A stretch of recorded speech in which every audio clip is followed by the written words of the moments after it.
oui, j'ai oublié de lui demander son adresse, c'est un peu embêtant.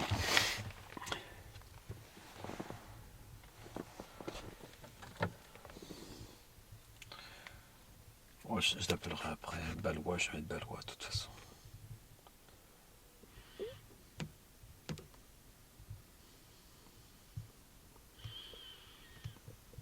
« 26 km quand même. »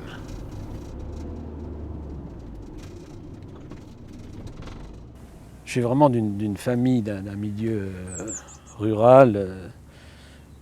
Ma mère était assez cultivée, mais chez moi, aussi loin que je remonte, il n'y avait pas de livres, il n'y avait pas de journaux, il n'y avait pas de livres. Les premiers livres que j'ai vus à la maison, c'était des livres de classe, quoi. Voilà.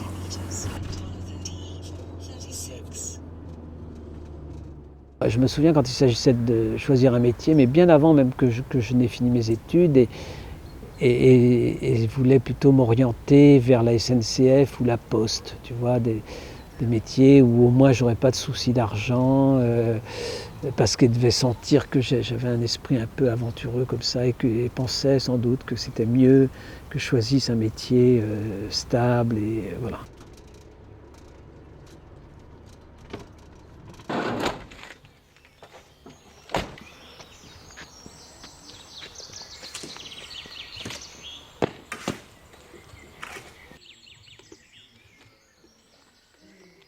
À cette époque-là, il y avait 3 photographes, je te voyais. Il y en avait un qui était vraiment, c'était le maître sur tout le territoire. C'est vrai que c'est un bon photographe de portraits, de mariage. Puis il avait fait beaucoup de photos de reportages, des photos d'événements dans la ville, tout ça. C'était quelqu'un qui était vraiment, qui aimait bien son métier. Voilà. Mais lui, il venait de prendre un apprenti, donc voilà, il n'avait pas de place, où il aurait fallu que j'attende 2 ans. Et puis il s'est trouvé finalement qu'un autre photographe de la ville a accepté de me prendre. Donc voilà, j'avais 16 ans ou 16 ans et demi, je suis rentré en apprentissage. Je fais un travail dans le département, sur les métiers dans le département. Depuis presque un an en fait. C'est pour une exposition et un livre qui vont avoir lieu au musée en mars 2013. Et donc en fait je suis venu principalement pour le capitaine Tonneau, puisque c'est le métier qui est censé être représenté à travers cette photo. Alors, vous pouvez remonter un peu par là plutôt, remonter un peu. Voilà, très légèrement, comme ça c'est bien. Ouais. Parfait.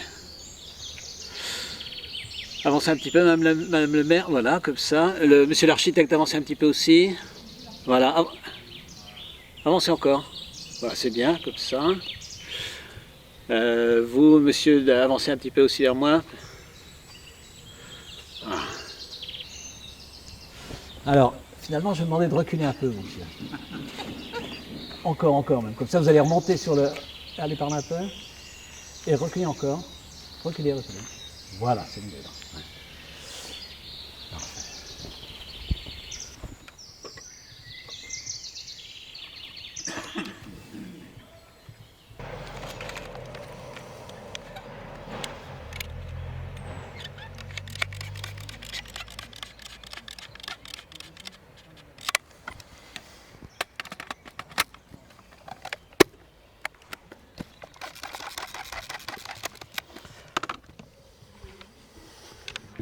Remontez un tout petit peu, monsieur. Là.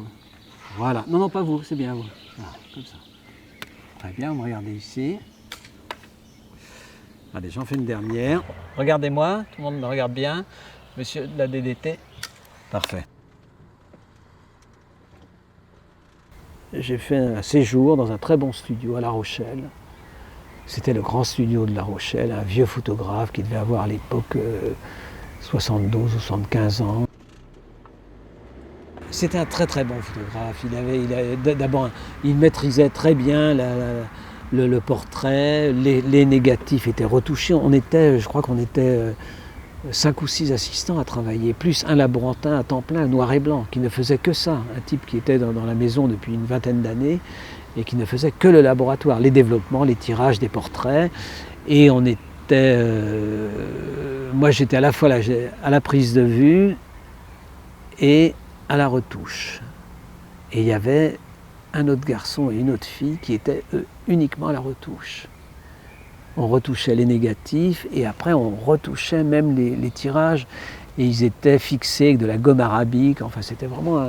J'ai beaucoup appris avec ce photographe, pas tellement un peu sur la technique bien sûr, mais aussi sur la manière de s'investir dans le travail, dans la photographie qu'on fait. Tu vois, ça, j'ai beaucoup appris. J'avais pas rencontré de patron comme ça encore, quoi. Et c'était un type très cultivé, très inventif dans ses images, très classique, mais oui, c'était bien. Et il aimait assez bien ce que je faisais, il trouvait que mes images étaient bien. Mais alors, j'étais payé avec des clous, j'étais payé vraiment avec un lance-pierre, quoi. J'avais à peine de quoi payer ma petite chambre chez des gens, là, et puis manger un peu de temps en temps. Mais c'était intéressant, quoi. Alors là, j'ai dû rester, je crois, 5 ou 6 mois quand même. Et puis un jour, en feuilletant le photographe, j'ai vu une annonce Il y avait des annonces comme ça, je crois qu'il y a toujours, hein, ça existe toujours, le photographe, c'est incroyable, hein, mais ça existe toujours. Et il y avait une annonce d'un photographe installé à Bamako qui cherchait un assistant. Moi, j'ai dit, mais ça, c'est vraiment, c'est trop pour moi, ça. Donc j'ai fait tout de suite, assez rapidement, j'ai fait une très belle lettre, enfin, je ne sais pas si elle était belle, mais j'ai eu l'impression qu'elle était belle, et que j'ai envoyé à ce monsieur Rold, qui en fait était un Belge. Et au bout de quelques temps, je ne me souviens plus, j'ai reçu une réponse en me disant que c'était d'accord, que vraiment, voilà, j'ai envoyé quelques photos que j'avais faites, enfin j'en sais rien, le truc, et donc voilà, il me proposait un contrat de 6 mois et il m'envoyait le billet de train si j'étais d'accord et tout. Moi, ça a été un événement formidable pour moi et puis pour ma famille, tu vois. C'est comme ça qu'un matin, un beau jour de septembre, j'ai pris le train jusqu'à Paris et j'ai pris l'avion et je suis arrivé à Bamako et c'était évidemment un choc, quoi. Ça a été un épisode qui m'a marqué beaucoup parce que en même temps, c'était pas une aventure extraordinaire de prendre l'avion, mais enfin, dans le contexte, pour moi, ça l'était. Et puis de découvrir un monde qui m'était complètement inconnu, quoi.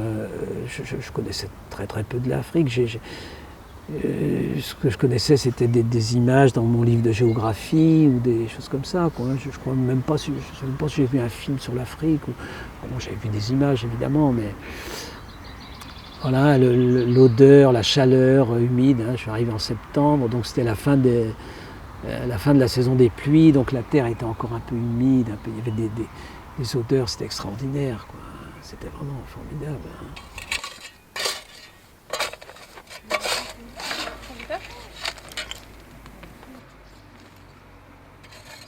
Pendant que j'étais apprenti, j'avais eu 2 sources d'information et d'éveil à la curiosité. C'était Paris Match, que je regardais souvent pour les photos. En allant à la maison de la presse, je feuilletais un peu. Et puis les affiches, les photos de cinéma. Les vitrines des photographes, évidemment, je voyais bien qu'il y en avait qui faisaient des photos plus belles que d'autres, tu vois, je regardais tout ça. Et puis les images des films. Tu vois, à l'époque, il y avait des petites vitrines à côté du cinéma et toutes les semaines ou tous les 15 jours, quand on changeait le film, on mettait des photos des films. Et je trouvais ça vraiment très bien. C'était souvent des photos en noir et blanc où il y avait déjà de la couleur, enfin. Et voilà, donc ça a été un peu mes références de base, quoi.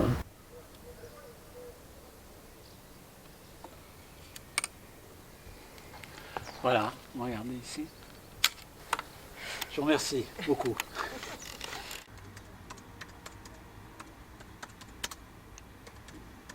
Les photographes progressivement sont passés de faiseurs d'images à vendeurs de machines à faire des images. J'ai vu le métier qui glissait comme ça vers le commerce, quoi. Et donc moi je voulais résister à ça. Je me disais non, on peut encore. Alors là j'avais quand même un petit bagage photo. Notamment pendant que c'était à Vannes, pendant que j'étais là, je m'étais un peu intéressé à ce qui se passait en Bretagne et j'étais allé une fois dans le Finistère, je me rappelle, et j'avais découvert dans une exposition à Pont-Aven des photos de Tercyckel. Des photos, des portraits de Bigouden qu'il faisait comme ça chez elle ou sur les marchés et tout. Alors là j'avais trouvé ça formidable, quoi. Je m'étais dit, ben voilà, c'est ça qu'il faut faire, mon gars.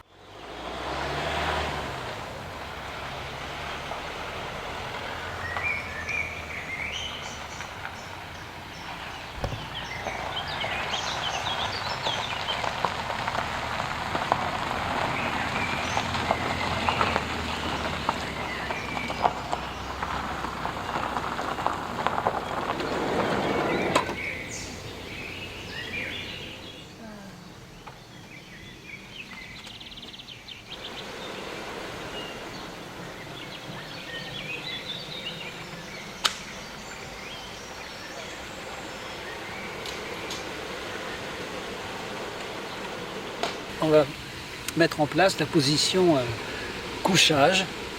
C'est-à-dire que l'espace se transforme complètement. Là, on est plutôt en position cuisine, tu vois.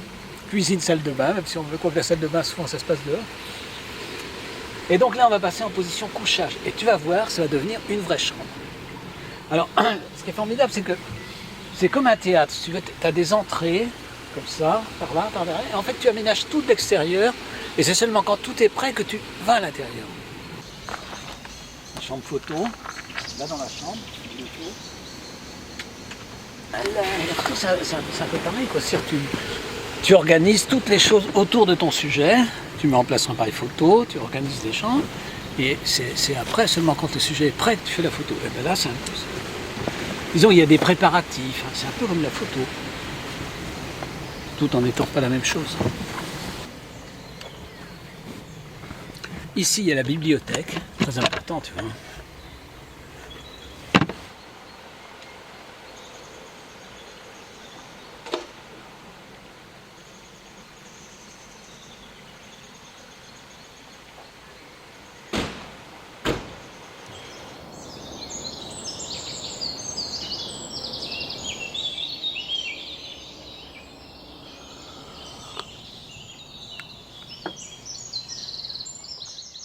J'avais besoin d'être indépendant, travailler chez un patron, ça ne me plaisait pas trop, même si ça n'avait pas que des défauts, mais voilà, j'avais vraiment envie de franchir ce pas, quoi.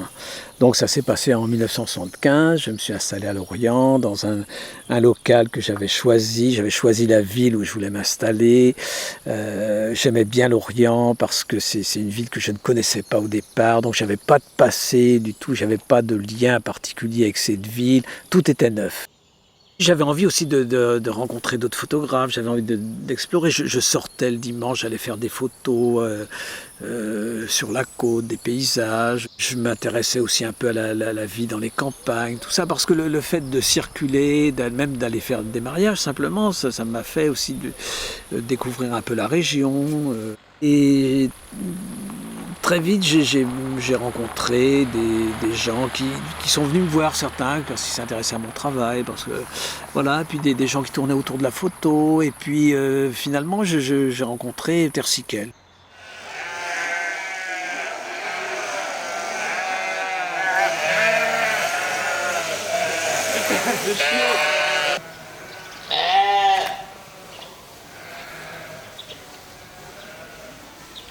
Puis ici, l'autre sur les cales de bois, là. Voilà, bien tourné, tu vois, l'appareil est là, donc bien face à moi. Mais recule un petit peu le tout, là, quand même.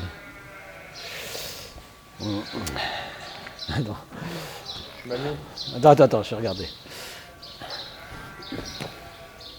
Ah, il faut que tu te déplaces un peu par là, quand même. Voilà, c'est ça, ouais. Très bien. C'est parfait. Lève un petit peu la tête, voilà. Et tu penches comme ça la tête. Voilà, parfait. Tourne un peu par là, un tout petit peu. Très bien, ne bouge pas.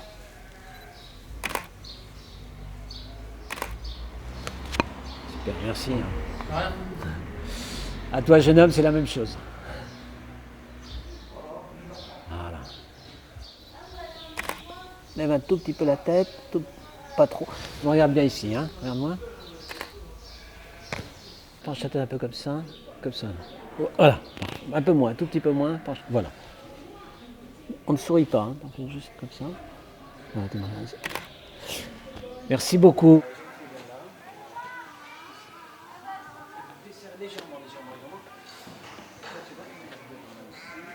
Va là-bas.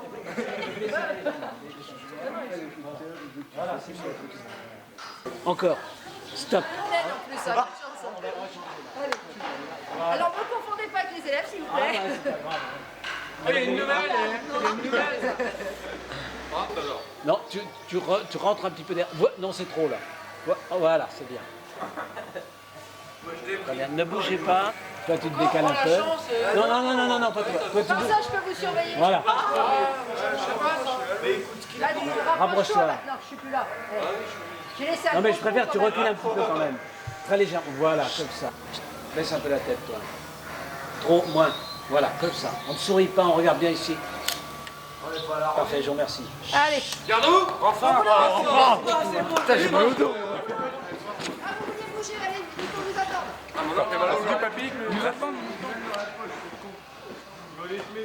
Quand les choses sont nécessaires et qu'on y croit, elles arrivent d'une manière ou d'une autre, soit par une rencontre, soit je ne sais pas comment. Moi, il n'y a pas de règle, évidemment, ça se saurait. Mais j'avais le pressentiment que quelque chose arriverait comme ça, parce que c'était tellement résolu pour moi que voilà.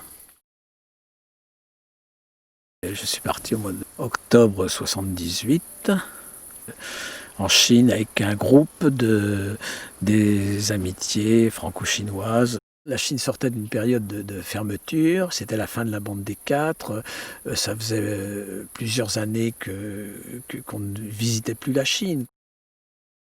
Après l'Afrique, 10 ans plus tôt, un peu moins de 10 ans plus tôt, c'était la première fois que je refaisais un très grand voyage comme ça. Et en plus, il y avait cette pression de faire un travail qui serait normalement exposé à la BPI. Donc c'était quelque chose, une expérience assez formidable, enthousiasmante. Et de fait, donc, je suis revenu avec les photos qui ont plu au Centre Pompidou, enfin à la BPI, et puis qui m'ont du coup proposé de compléter ce travail par un deuxième séjour au mois de mars 79. Et donc c'est ce qui s'est passé, je suis retourné, et voilà. Pendant quelques temps, j'étais un peu... Ah, Guersan, ouais, c'était la Chine, quoi. Voilà. On avait un peu oublié l'Afrique et tout, alors que pour moi, dans ma tête, il y avait toujours l'Afrique qui restait. Voilà, et l'autre, ça doit être celle-là.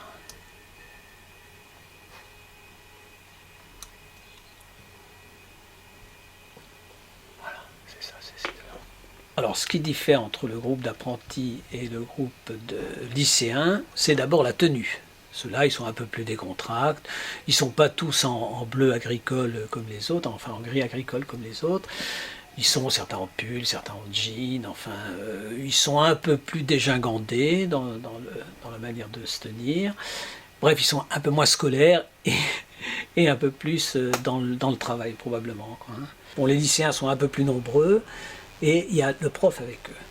Indépendamment du fait que chaque personne, chaque enfant est bien dans sa posture, il y a aussi une espèce d'homogénéité entre eux qui fait que ce groupe a ce côté plus uniforme que le précédent qu'on vient de voir, quoi.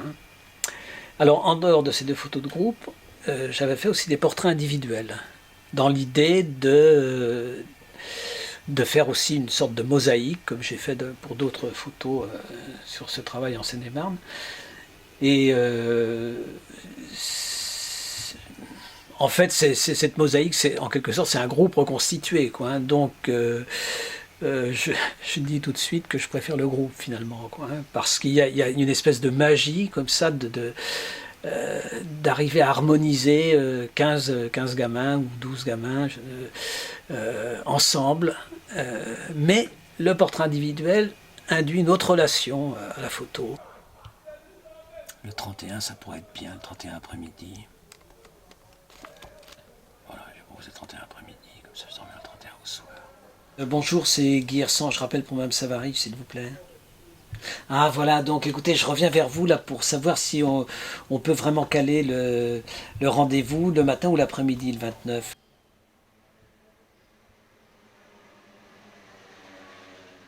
Pendant cette période, y compris quand j'étais à Lorient, j'ai continué de voyager, notamment de retourner en Afrique pour faire des photos. Donc c'était plutôt des photos de voyage, c'est-à-dire que l'idée c'était de montrer ce que je voyais et de montrer comment je le ressentais.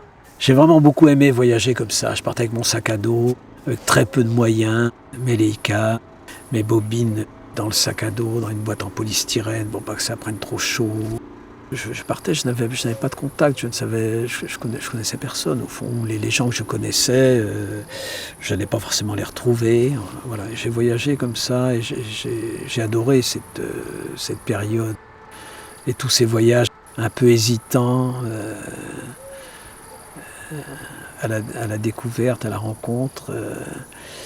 Et puis aussi de temps en temps, j'avais quand même des commandes. J'ai fait notamment quelques sujets en Afrique ou en Asie là, pour la vie du rail.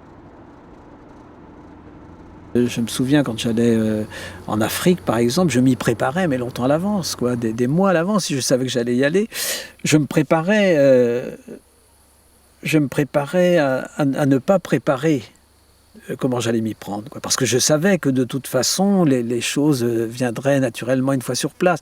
Donc je préparais un peu l'itinéraire sur la carte, tout ça, mais je me préparais dans mon fort intérieur, d'une certaine manière, quoi. Je me préparais à être disponible.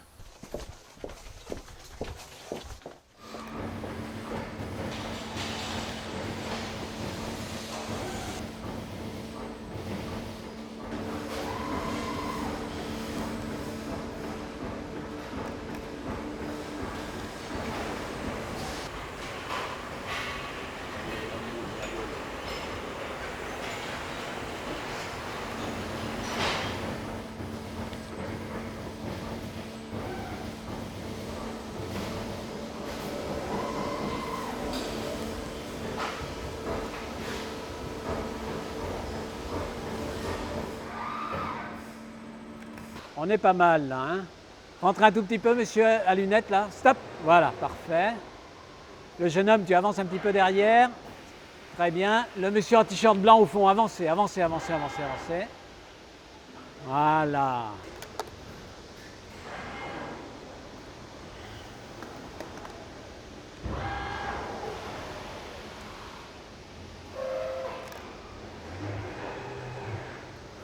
Voilà, vous me regardez bien comme ça, sans bouger du tout.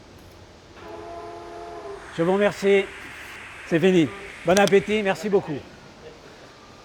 Merci.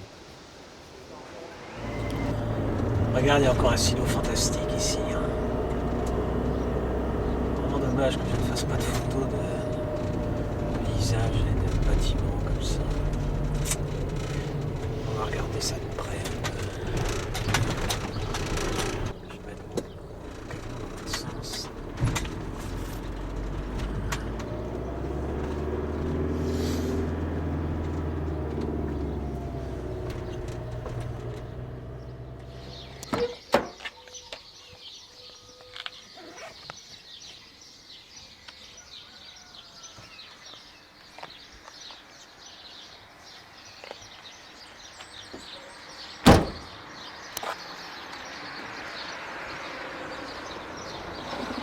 On a décidé de créer un groupe. C'était sous l'impulsion surtout d'un gars qui était photographe à Paramé, là, Michel Dupuis.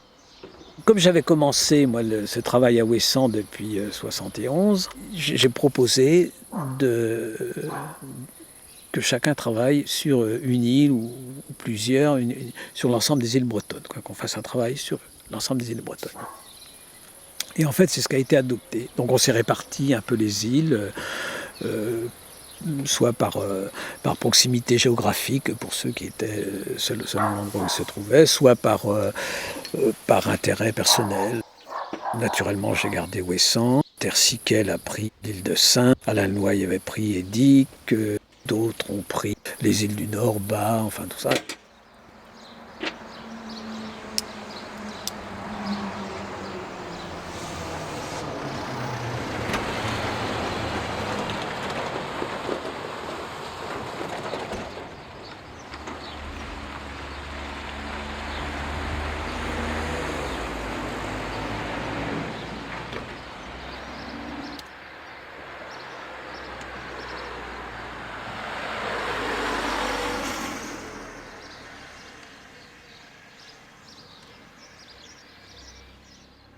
On a commencé à travailler en peut-être septembre 1979, quelque chose comme ça. Et voilà qu'au mois de mars 1980 arrive donc le naufrage du Tagno. Je me souviens très bien, on en avait discuté et on s'était dit attends, il faut arrêter là tout de suite, il faut qu'on soit présent, il faut qu'on travaille sur ce sujet. Le vrai sujet fédérateur, c'était celui-là, parce que c'était le projet sur lequel on était le plus à travailler. On était une dizaine, je crois 10 ou 11 photographes. Vraiment le groupe de départ qui avons travaillé sur ce projet. Très rapidement, je crois que c'est au mois d'octobre, on a édité un livre dans la foulée qui s'appelle Marée Noire, qui était une sorte de manifeste du groupe Célite à cet événement.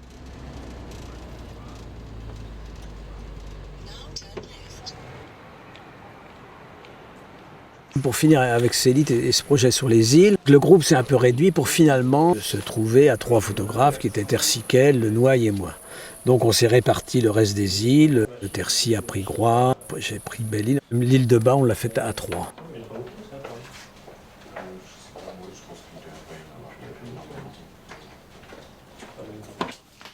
C'était l'époque où, il faut bien voir, il y avait une espèce de mouvement régional qui s'organisait, des regroupements de photographes un peu dans l'esprit de Célite, dans d'autres régions.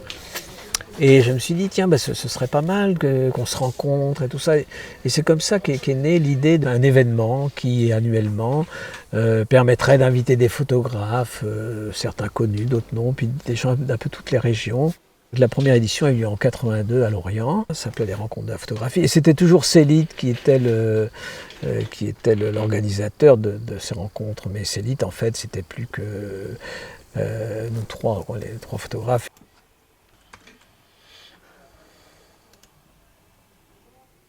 L'intérêt d'avoir organisé ces rencontres, d'avoir créé la galerie, le lieu et tout ça, au fond pour moi je vois ça un peu avec le recul, mais c'était un moyen d'approfondir ma culture photographique. Quand je me suis installé en 1975 à Lorient, je n'avais vraiment aucune culture photographique sérieuse. Je connaissais évidemment un peu Cartier-Bresson, un peu Doisneau, mais ça se limitait, globalement ça se limitait à ça, quoi. Je me souviens, la première exposition importante des premières rencontres, c'était David Hearn. C'est un photographe anglais que je connaissais. J'ai découvert le travail et je trouvais ça formidable. Eh bien, j'ai fait un truc, même je n'en reviens pas. Un jour, j'ai téléphoné. Je ne sais pas comment j'ai eu son numéro de téléphone. J'ai téléphoné directement en Angleterre. Je suis tombé sur lui. Et avec mon anglais à 3 balles, je lui ai expliqué ce qu'on faisait et que j'avais envie qu'on fasse une exposition de son travail. Et bien il m'a dit d'accord, il m'a envoyé les photos par la poste, 30 photos, 30-40, des très beaux tirages sur les séries que j'aimais bien et tout. Et voilà, c'est comme ça que David Hearn, qui n'avait jamais été exposé en Bretagne, certainement, a été exposé, quoi. Et puis après, il y a eu d'autres expériences comme ça. Donc ça m'a permis aussi de remarquer que beaucoup de choses étaient possibles, quoi. Il y avait vraiment un climat d'échange, avec des tensions, des fois on n'imaginerait plus maintenant des rencontres comme ça, parfois avec des moments un peu violents même. Donc c'était une expérience. Et puis voilà, tout d'un coup, c'est comme si ça y est, j'avais fait mon miel avec tout ça, il fallait passer à autre chose. Et du coup, Lorient m'a paru petit. J'avais 40 ans, je me suis dit, bon, où est-ce que je peux aller maintenant ? Allons à Paris, quoi. Voilà, donc j'ai pris ma petite famille et puis les petits sous que j'avais, et j'ai vendu l'atelier et je suis parti à Paris, quoi.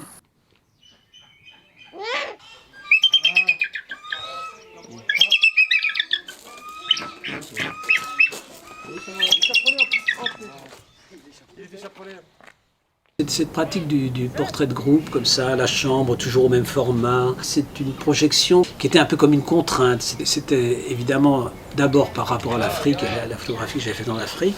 J'avais eu envie d'avoir une approche beaucoup plus rigoureuse et plus attentive dans le rapport aux gens que je photographiais. J'aime bien la littérature de Pérec, qui repose aussi en grande partie sur cette demande ou cette proposition ou cette acceptation de contraintes. C'est même plus qu'une acceptation, c'est des contraintes qu'il se fixait lui-même, quoi, pour écrire. Et en fait, on s'aperçoit que justement, malgré ces contraintes, ou peut-être à cause de ces contraintes, il ressort une grande liberté dans son œuvre. C'est-à-dire qu'il s'autorise les digressions, les chemins de traverse pour aller d'un point de vue à un autre, pour revenir. Peut-être que c'est ça aussi la contrainte, c'est finalement se donner plus de liberté à l'intérieur d'un cadre. Ça rend encore plus complexe, plus subtil, plus excitant peut-être le jeu, le rapport à la photographie en tout cas.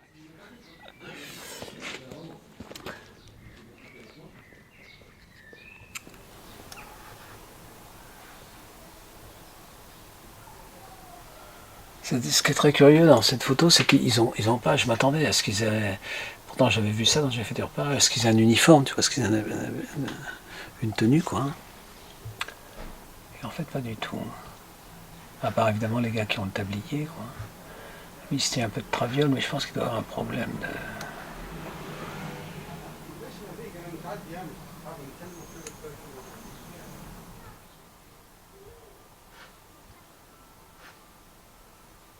Quand même pas mal, quoi. Il y a juste celui qui a dû bouger un peu aussi. Il s'est placé un peu.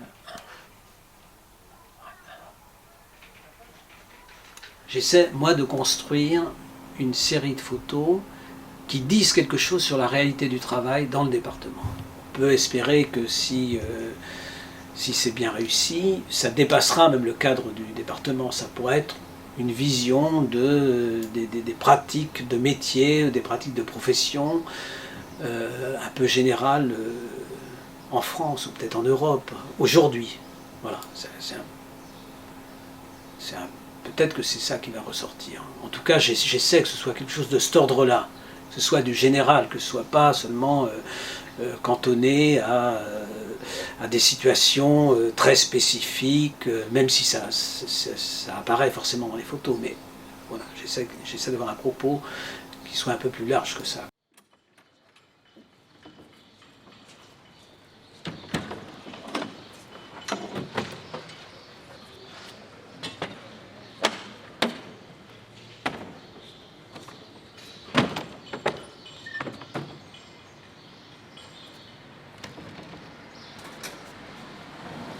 J'ai participé à l'organisation des rencontres de Bamako, donc là c'est un peu plus tard, c'est début des années 90, voilà, 91-92. Je proposais moi-même un sujet, puis j'allais rencontrer des photographes pour qu'ils soient exposés à la Biennale de Bamako. Et je me suis intéressé aussi aux photographes qui travaillaient en studio, par exemple, quoi, ou aux photographes ambulants, parce que c'était des gens dont j'étais assez proche. J'étais tout de suite en harmonie avec eux. C'est des gens qui avaient travaillé en studio, qui faisaient poser les gens devant l'objectif, avec évidemment des habitudes ou des traditions différentes, mais c'est pareil, quoi.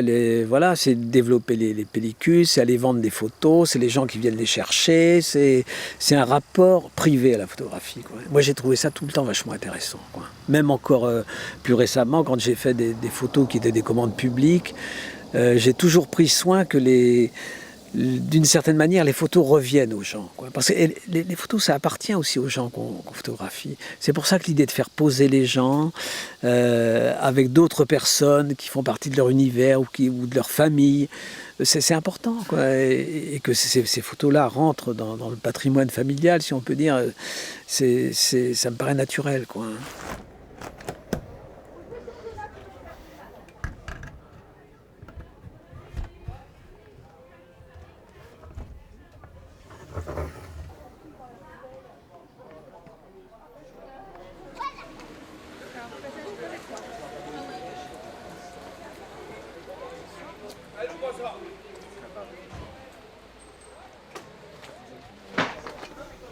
Très bien. Alors, vous allez vous asseoir là si vous voulez. Oui, je suis devant vous, hein, je suis face à vous. Les photos sont là, elles sont dans un album, elles sont sous feuillet plastique, donc c'est... Je peux toucher? Oui, vous pouvez toucher. Fantastique, elles sont pas en relief. très belle, vraiment, les couleurs, c'est... Voilà. Donc là, par exemple, il y a très peu de décors. Pourtant, c'est un château qui est magnifique, on peut s'imaginer. Et non, c'est un groupe de touristes, donc des gens qui visitent ensemble le château, mais qui ne se connaissent pas forcément. Disons qu'il y a 3 ou 4 entités, peut-être, quoi. Donc il y a des groupes de 3 personnes réparties. Voilà, mais qui ne forment plus qu'un seul groupe, quoi. Avec les 2 jeunes filles en avant, il y a des silhouettes, c'est une photo qui est assez graphique. Et le château derrière? Il n'y a pas le château derrière, il y a le ciel bleu et la terrasse. D'accord. Bon, il n'y a absolument aucun décor. Okay. Il y a à peu près une vingtaine de personnes sur la photo qui sont en train de jouer et qui me regardent. C'est une photo qui a été assez difficile à prendre parce que c'est entre l'instantané et le portrait. D'accord. Et vos photos sont en noir et blanc? Elles sont en couleur. Elles sont en couleur et je les prends avec une pellicule argentique, donc c'est pas du numérique, et avec un gros appareil sur pied. Donc si vous voulez, il y a un dispositif qui est assez lourd, qui fait aussi que c'est pas vraiment fait pour faire du reportage, quoi. D'accord, okay. Et cette photo est un peu particulière dans mon travail parce qu'elle est entre les deux, quoi. C'est à la fois un portrait fait à la chambre, puisque les gens me regardent, et ils sont assis autour de la table, hein, donc ça n'a pas été trop difficile, mais en même temps, il fallait que ça aille très vite, quoi. Alors ça, c'est une photo qui présente un lit de bébé. Vous savez, ces lits en toile, ces lits pliants, avec une partie en moustiquaire devant en façade, ce qui donne une transparence. Et les bébés sont dans le lit, ce sont des jumeaux. Donc ils sont tous les deux, on ne voit pas les parents. J'avais fait des photos aussi avec les parents, mais j'ai choisi cette photo où le lit est tout seul, on voit les arbres, donc ça donne un côté un peu à la fois étrange et un peu drôle en même temps, quoi. Alors, toujours dans la même forêt. Ça, c'est un couple de personnes plus âgées, genre des retraités, une soixantaine d'années. Ils sont assis sur une table, mais ils ne se font pas face. La dame fait dos au monsieur. Et entre les deux, sur la table, il y a un petit chien blanc. Genre un toutou, voilà. Et c'est fait le soir, donc il y a une lumière assez rasante qui éclaire le profil de la dame, là, la lumière rase sur sa jambe, voilà. Les gens sont photographiés en pied. Alors cette photo, je vais vous dire comment je l'appelle. Je dis que c'est Tintin et la Castafiore, parce que le monsieur, il y a un peu de vent, et le vent lui soulève un peu la tête, voilà. Et comme le chien ressemble un peu à Milou, il y a un peu ce côté... voilà, comme si Tintin était à la retraite et qu'il était parti. Voilà. Ça, vous êtes d'accord avec ça, Voilà. Là, vous continuez à faire de la photo toujours en noir et blanc? Non, maintenant je fais des photos en couleur. Hein. Les photos que je fais sont en couleur, plutôt avec une chambre photographique, c'est-à-dire avec un appareil de plus grand format. Et ce sont des groupes plus organisés. C'est-à-dire que là, très souvent, ces photos de pique-niqueurs, par exemple, j'intervenais très peu. C'est-à-dire je photographiais les gens comme ils étaient, quoi. Je leur demandais, je leur disais surtout ne bougez pas, voilà, je faisais la photo. Alors que dans les photos de groupe que je fais maintenant, les gens sont un peu plus organisés, quoi. Il y a plus un côté artistique. Ça, je ne sais pas. C'est plus mis en scène. C'est un peu plus mis en scène, oui. Un peu plus mis en scène, mais pas trop. C'est jamais très sophistiqué, quand même. Voilà. Alors donc, si vous voulez bien, je vais vous photographier.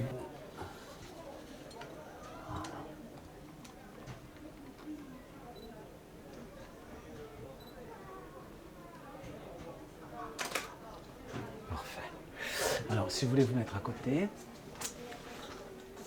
plutôt de l'autre côté, voilà, comme ça c'est bien. Regardez comme ça. Tenez la tête bien droite, Lila. Vous la penchez un peu vers la gauche. Voilà, comme ça, oui, c'est ça, très bien. Vous ne souriez pas, vous me regardez comme ça. Très vite, j'ai un peu détesté tout ce qui pouvait être effet. C'est pour ça que j'aimais bien l'atelier que j'avais à Lorient, Lumière du jour. C'était une lumière assez neutre, assez modelée. J'ai jamais aimé les effets de contre-jour, les choses, ou les expressions un peu anecdotiques, ou tout ça. Voilà, j'ai toujours pensé qu'il fallait viser, qu'il fallait essayer d'atteindre cette dimension de la représentation, quoi, précise, informative et belle, si possible, belle au sens où je l'entendais même très naïvement, quoi. C'est-à-dire que les gens soient mis en valeur et soient montrés debout, droit, bien, quoi. J'aime bien ce type de représentation.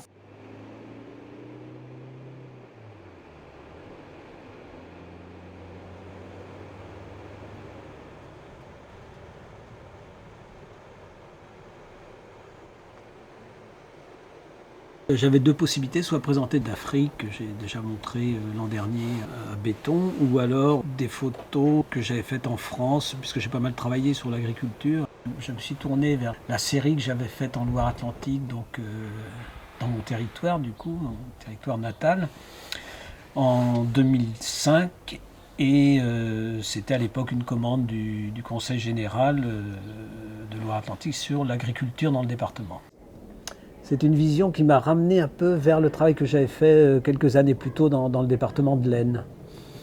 Sauf que cette fois-ci, j'ai travaillé uniquement en couleur.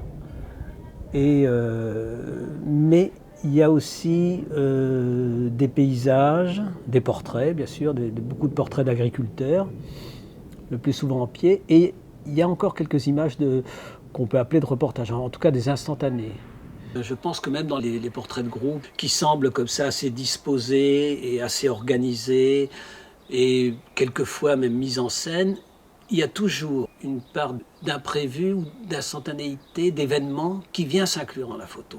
Ça apporte une sorte de puissance ou d'énergie qui ne se serait pas révélée autrement. Alors, qu'est-ce qu'on va pouvoir regarder? Alors, un paysage, voilà.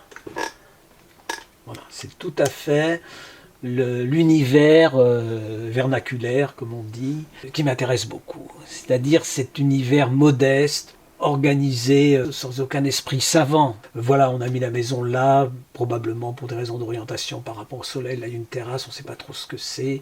Paf, il y a cet arbuste en fleurs.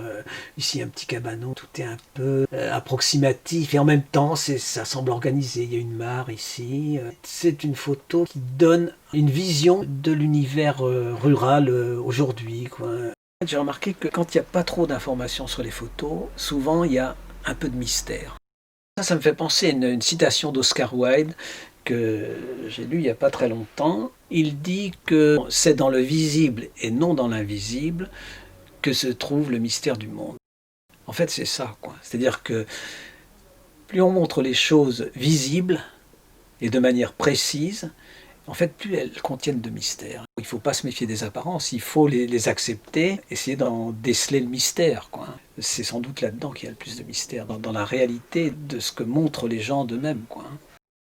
C'est pas seulement l'image qui présente un intérêt, c'est aussi la manière dont elle va se rattacher à l'ensemble et ce que cet ensemble va dire de ma vision du département, dans son aspect agricole et paysan. C'est assez passionnant. Il s'agit de mettre en relation les photos entre elles, de voir comment elles se nourrissent ou elles s'isolent du contexte général, comment elles prennent leur place dans l'histoire. Il y a quelque chose qui me plaît depuis quelque temps, c'est les photos un peu plus mises en scène et un peu composées, disons. Voilà, j'ai fait ça à travers les groupes de travail, mais il n'y avait pas de mise en scène très sophistiquée souvent dans les groupes de travail. Par contre, les photos que j'ai faites avec les enfants sur la guerre 14-18, là, ou plus récemment autour de Pinocchio, c'est notre approche, mais bon, ça reste un petit peu pareil quand même, hein. Sauf que là, les enfants sont souvent derrière des masques, donc ça change un peu les choses, quoi.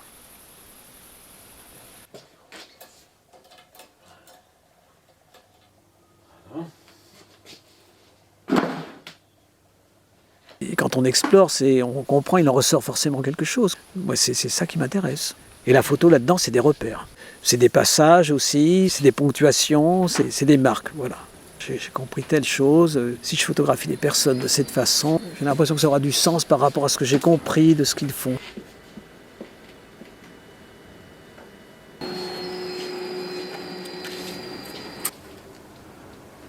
Peut-être éclaircir un peu.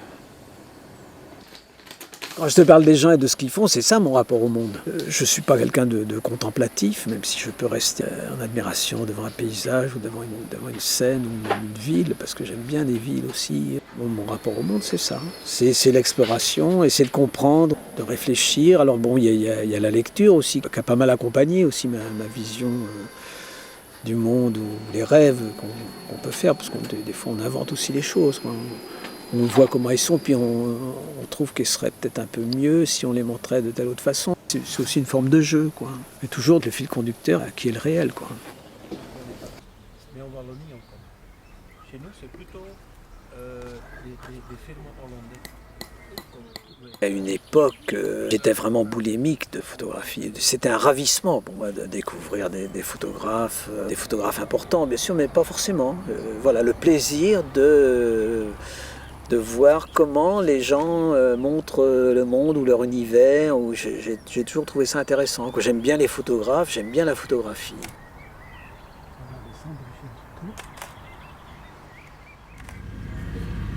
Très bien, regardez ici, hein. Maintenant, je suis un peu plus sélectif, disons, quoi. Je me recentre peut-être un peu plus sur mon travail. Je suis même peut-être un peu plus critique aussi, regarde mon travail que je ne l'ai été. Mais j'ai quand même toujours cette curiosité, puis ça fait partie de cet enthousiasme, de cette nécessité de faire partager. Quand je me suis intéressé au travail des autres et que je l'ai montré à travers des expositions, comme je l'ai fait à Lorient ou à Bamako pour la Biennale, voilà, c'était... Bon, c'est aussi une manière quelque part de dire regardez ce que j'aime, hein, regardez ce qui m'a intéressé en photographie. Vous voyez comme c'est bien, quoi. Voilà, c'est aussi ça, quoi.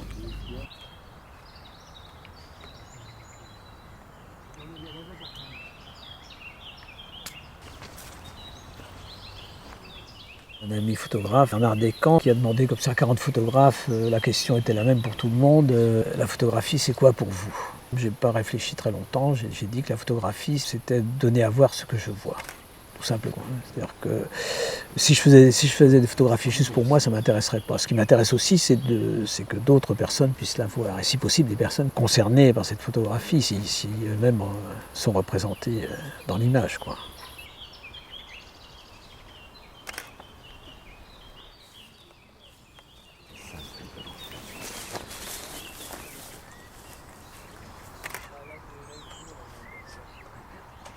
Maintenant, tu tournes un peu vers moi, plus de face. Une vie, c'est consacrer du temps à son travail, et puis voilà, à sa famille, à ses amours, à tout ce qui fait que, en se levant le matin, on peut avoir envie de remplir la journée. Voilà.